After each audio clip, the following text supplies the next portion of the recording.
Hello दोस्तों, शुरू करते हैं मेरा दूसरा इंकिंग वीडियो। इसमें हम इस वेयरवुल्फ पे इंकिंग करेंगे और इंक वॉश भी। मैं इस्तेमाल करूँगा इस पेंटेल एक्वॉश ब्रश पेन का, और इंक में यूज़ करूँगा रॉटरिंग की ड्राइंग इंक। ये इंक मुझे बहुत पसंद है। इसका फ्लो और कंसिस्टेंसी काफ़ी बढ़िया है और इतनी महंगी भी नहीं है। तो जैसा कि आप देख सकते हैं, मैंने रफ़ ड्राइंग ऑलरेडी कर रखी है और सिर पे थोड़ी सी इंकिंग भी की हुई है मैंने। एक्चुअली मैंने पहले इसको रिकॉर्ड करने का नहीं सोचा था, बट सिर इंक करने के बाद सोचा मैंने कि चलो इसका प्रोसेस रिकॉर्ड करते हैं, इंक वॉश भी करेंगे इस पर। तो इसकी जो लाइटिंग मैंने सोचा है कि वेयरवुल्फ के लेफ़्ट साइड से होगी, तो हमारे मेजर शैडोज़ जो भी होंगे वो इसके राइट साइड पे होंगे। उसी को ध्यान में रखते हुए हम इंकिंग करेंगे। और इससे पहले कि हम आगे बढ़े guys, I would like to let you know कि ये वीडियो मैंने पहले रिकॉर्ड किया था, फिर मैं बाद में वीडियो रिकॉर्ड करने के बाद अब बाद में मैं वॉइस ओवर कर रहा हूँ। और ऐसा इसलिए बिकॉज़ मैंने वीडियो के साथ साथ बात करने की कोशिश तो की थी, बट वो मेरे से हो नहीं पाया। मेरा दिमाग दोनों जगह पे काम नहीं कर पाया। तो मैंने सोचा कि चलो पहले वीडियो का प्रोसेस रिकॉर्ड करते हैं, फिर उसके बाद हम वॉइस ओवर करेंगे, जो कि मैं अभी कर रहा हूँ। बट तो इसीलिए कुछ चीज़ों में वीडियो और मेरे वॉइस ओवर में कुछ चीज़ों में तालमेल नहीं मिलेगा, बट आई एम होपिंग कि you guys would be able to ignore that. तो गाइस, हमने इंकिंग शुरू कर दी है और अभी उसके गर्दन पे जो फर है उस पर इंकिंग हम कर रहे हैं। जो इंकिंग टेक्निक मैं यूज़ कर रहा हूँ यहाँ पे, उसे बोलते हैं फेदरिंग। जिनको नहीं पता फेदरिंग के बारे में, उनको बता दूँ कि ये इंकिंग का एक तरीका है जिसमें आप स्मूथ लाइंस की थिकनेस और थिननेस को प्ले करके एक ट्रांजिशन क्रिएट करते हैं, डार्क टू लाइट या लाइट टू डार्क का। जो भी पुराने आर्टिस्ट थे, जैसे अमेरिका के लेजेंडरी आर्टिस्ट हैल फॉस्टर हो गए, या फिर एल विलियमसन हो गए, फ्रैंक फ्रेज़ेटा हो गए, तो ये इस टेक्निक का भरपूर इस्तेमाल करते थे। हमारे यहाँ भी जो पुराने आर्टिस्ट हैं, जैसे अनुपम सिन्हा जी हो गए या विनोद कुमार जी हो गए, वो इस टेक्निक का यूज़ करते हैं।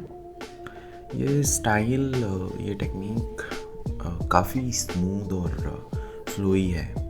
तो आई थिंक इसका यूज़ पुराने टाइम में, as in I think 80s या 90s, I am not so sure period के बारे में, बट उस टाइम में आई थिंक इसलिए भी प्रोमिनेंट था ये बिकॉज़ तब स्टाइल के साथ बहुत एक्सपेरिमेंटेशन नहीं होता था। जो आर्ट स्टाइल था तब ज़्यादातर लोग रियलिस्टिक चीज़ें बनाते थे, और आई थिंक रियलिज़म दिखाने के लिए हमें स्मूथ ट्रांजिशंस की ज़रूरत होती है, फ्लोई लाइंस की ज़रूरत होती है, जो कि हम फेदरिंग से अचीव कर सकते हैं।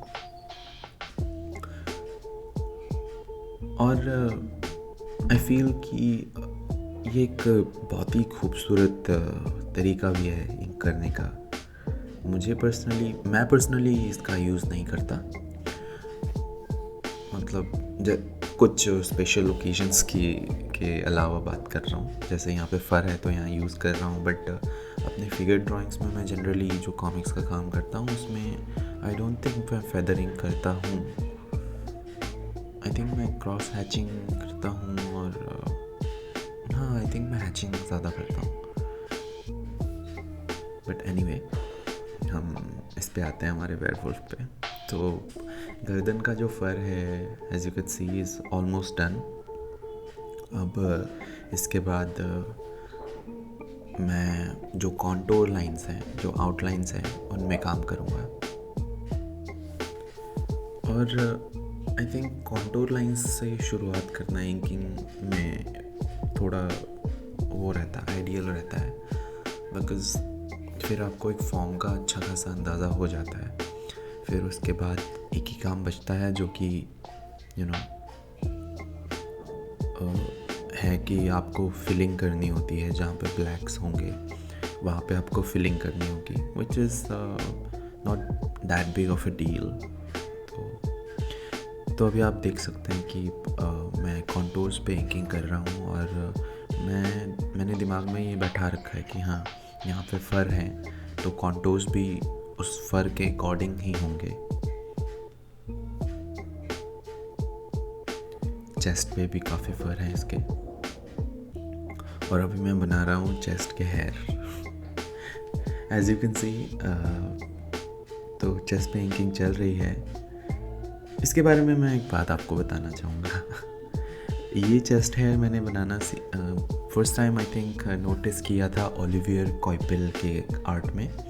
उन्होंने मार्वल के लिए एक थॉर का रन ड्रॉ किया था जिसका नाम है द अनवॉर्दी थॉर। तो उसमें मैंने देखा कि इन्होंने थॉर के चेस्ट पे हेयर बनाए हुए हैं। पता नहीं, मुझे बड़ा सही सा लगा तो मैंने भी बनाना शुरू किया। तो अब तो ऑलमोस्ट सबकॉन्शियस हो गया है ये। मैं जब भी कोई बेयर चेस्ट या बेयर बॉडी वाला कैरेक्टर बनाता हूँ तो वो चेस्ट हेयर उस पर पक्का बनाता हूँ। वैसे guys, I would like to thank all of you जिन्होंने भी मेरे YouTube चैनल को अभी तक सब्सक्राइब किया और मेरे पहले बेकार से वीडियो को देखा और लाइक किया। मुझे लगा था कि शुरुआत में भी 10-15 सब्सक्राइबर्स होंगे या मे बी 20-25 व्यूज़ आ जाएंगे, but what I got is definitely much more than I had expected, और I'm very thankful for that to all of you. I know it's not even 1K yet, but I feel कि हमें छोटी छोटी चीज़ों में खुशियाँ ढूंढनी चाहिए। तो so जो भी अभी तक सपोर्ट मिला, that is very encouraging and motivational for me. तो I will regularly put out videos and I hope कि आप लोगों को पसंद आएगा। मैं अपनी ओर से क्वालिटी में जितना ज़्यादा इम्प्रूवमेंट हो सके करूँगा। I hope you guys will bear with me till then.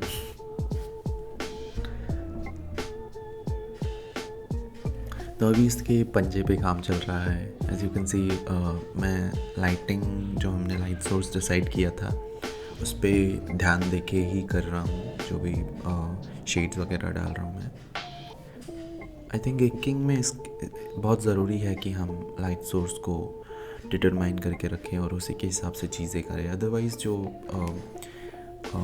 Lighting का जो मैजिक है वो क्रिएट नहीं हो पाता।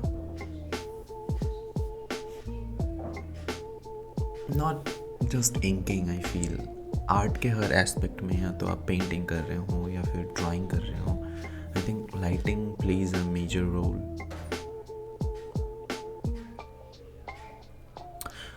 आई फील मेरी लाइटिंग की नॉलेज पर्सनली अभी उतनी खास है नहीं। I'm still trying to improve in that arena, but yeah, I feel धीरे धीरे करते जाएंगे एंड कोशिश कर रहा हूँ इम्प्रूवमेंट की। अगर आप मुझे लॉन्ग टाइम तक फॉलो करेंगे तो मैं यूट्यूब वीडियोस डालता रहूँगा और you guys will be able to see my progress. तो देखिए, अभी भी फ़र पे ही काम चल रहा है। सारा कुछ फ़र को ध्यान में रखते हुए ही चल रहा है। और गाइज, थोड़ी बहुत बैकग्राउंड की नॉइज़ आ रही है। I will try my best to remove that from the final audio, but अगर थोड़ा बहुत रेजिड्यूज का रह जाता है तो प्लीज़ बेयर विथ मी। मुझे अभी एक डेडिकेटेड स्पेस तैयार करनी पड़ेगी रिकॉर्डिंग के लिए जहाँ कम से कम बैकग्राउंड नॉइज़ आए, बट उसमें थोड़ा टाइम लगेगा, सो प्लीज़ हैंग ऑन। तो देखिए, फिर अभी मैंने उसके टॉर्सो का लोअर पार्ट अभी मैंने इंक किया, तो फिर से मैंने कॉन्टूर्स पे ही पहले काम किया। पहले कॉन्टूर्स एंड देन उसके अंदर की filling, form first and then details.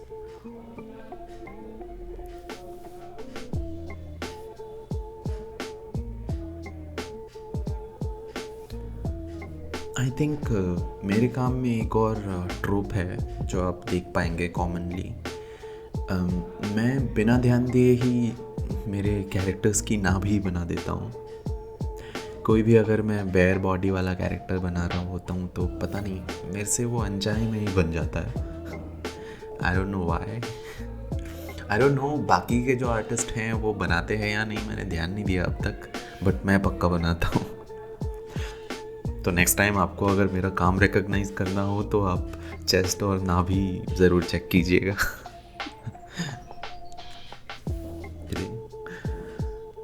तो अभी एप्स पे काम चल रहा है। और इंकिंग में जब भी हम लाइंस कोई भी हम पुट करते हैं तो आई थिंक वो हमें फॉर्म को ध्यान में रखते हुए करना चाहिए। जैसे यहाँ पे आप एप्स पे देख रहे हैं काम कर रहा हूँ मैं, उस पे मैं ये सोच रहा हूँ कि ऐप का फॉर्म कैसा होता है, वो थोड़ा राउंडिश होता है, तो उसी हिसाब से हम पुटिंग डाउन द लाइंस एक राउंड फॉर्म पे, उससे आई थिंक जो वॉल्यूम है वो क्रिएट होता है।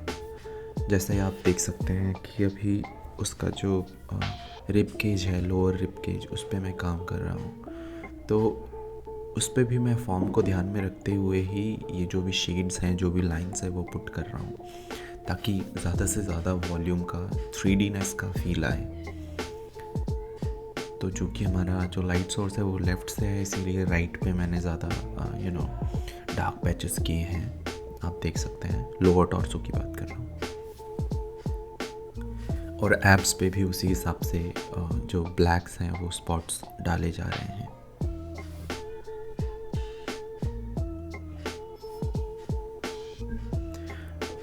अभी ये ऑलमोस्ट फिनिश होने वाला है गाइस, और आई थिंक हम ऑलमोस्ट 85% डन हो चुके हैं इसके साथ। इसकी inking as in line art हो जाएगी तो फिर इस पे इंक वॉश भी करेंगे। तो प्लीज़ आप, आई होप आप लोग वीडियो को एंड तक ज़रूर देखेंगे।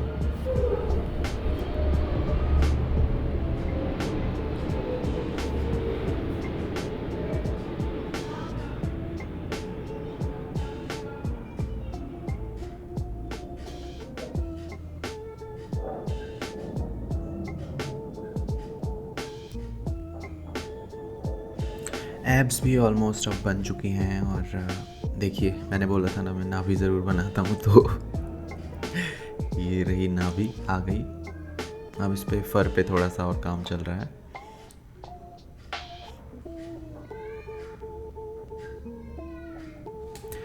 आई थिंक जो वेयरवुल्व्स हैं मेरे लिए एक कंफर्ट जोन है मेरा। वेयरवुल्फ ही नहीं, कोई भी ऑर्गेनिक चीज़ हो, I think organic things are my comfort zone, because उनमें कोई मैकेनिकल लाइन नहीं होती, उनमें कोई कैलकुलेटेड लाइन नहीं करनी हमें, वहाँ पे हम कुछ भी कर सकते हैं, बहुत ही रॉ और ऑर्गेनिक। जैसे ये वेयरवुल्फ है, इसकी एनाटॉमी को मैं एक्सैजरेट कर सकता हूँ, और कोई भी मुझे रूलर लेके लाइन नहीं खींचनी है इस पर, and that is very fun. तो रिलैक्सेशन के लिए बहुत मज़ेदार चीज़ है, and this is kind of therapeutic also I feel. अगर हम क्रॉस हैचिंग करते हैं किसी चीज़ पे धीरे धीरे मेटिकुलसली, आई फील कि बहुत यू फील काम and a sense of meditation almost. I don't know आप लोगों ने वो फील किया या नहीं, but I definitely feel that is why I love inking so much.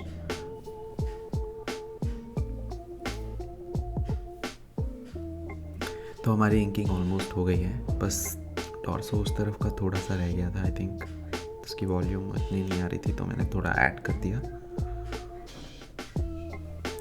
अब इसके बाद हम इंक वॉश करेंगे, बट थोड़ा सा पेंसिल का जो रेजिड्यू है उसको हम क्लीन अप कर देते हैं। नॉर्मल इरेज़र लिया मैंने और इरेज़ कर दिया। कुछ लोग इरेज़ नहीं भी करते हैं और उनका काम वैसे भी सही लगता है, but I prefer to erase.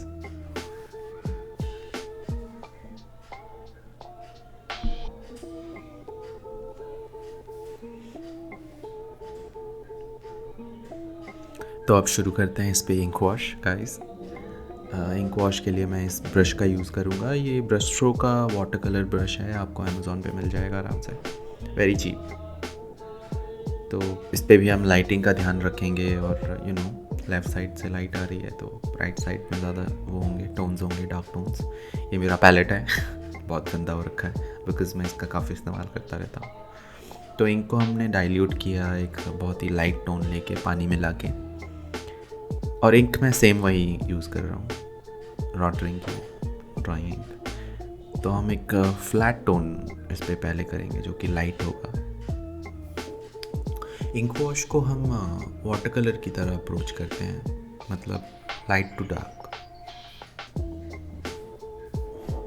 पहले हम लाइट टोन्स ऐड करते जाते हैं, फिर उसके ऊपर धीरे धीरे हम डार्क टोन्स ऐड करते हैं। अब वो आप पे डिपेंड करता है आप कितने कोट्स लगाना चाहेंगे,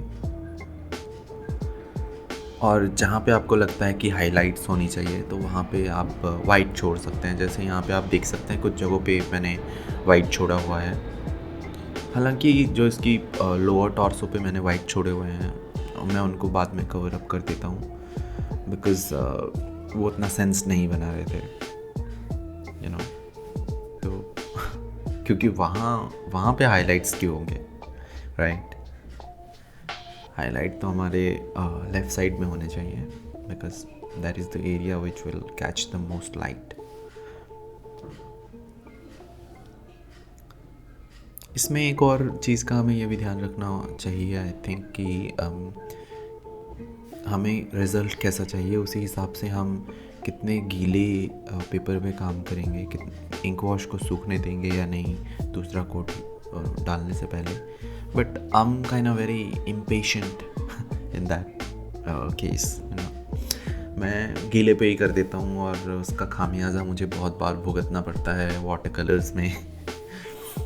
but I am trying to be patient with that, hopefully slowly मैं सीख जाऊँगा। तो देखिए I am putting down the second wash. I think इसी में मैं मोस्ट प्रॉब्ली वो जो वाइट स्पेसेस हैं, वाइट स्पॉट्स जो मैंने छोड़े हुए हैं उनको मैं वो कर देता हूँ, कवर अप कर देता हूँ। फॉर्म के हिसाब से I am putting down the tones now. कौन सा फॉर्म जो है ऊपर है, कौन सा थोड़ा सा नीचे है, तो उसी हिसाब से I am adding the blacks. We are almost done guys, और आपने यहाँ तक वीडियो देखा, thank you so very much. अगर आपको ये वीडियो पसंद आया हो तो प्लीज़ मैं अब सिग्नेचर लाइन मारूंगा यूट्यूबर्स की, तो प्लीज़ ये वीडियो को लाइक कीजिएगा, कमेंट कीजिएगा, सब्सक्राइब कीजिएगा अगर आपने अब तक नहीं किया हो, और शेयर भी ज़रूर कीजिएगा अगर आपको लगता है somebody else in your friend zone will enjoy my videos.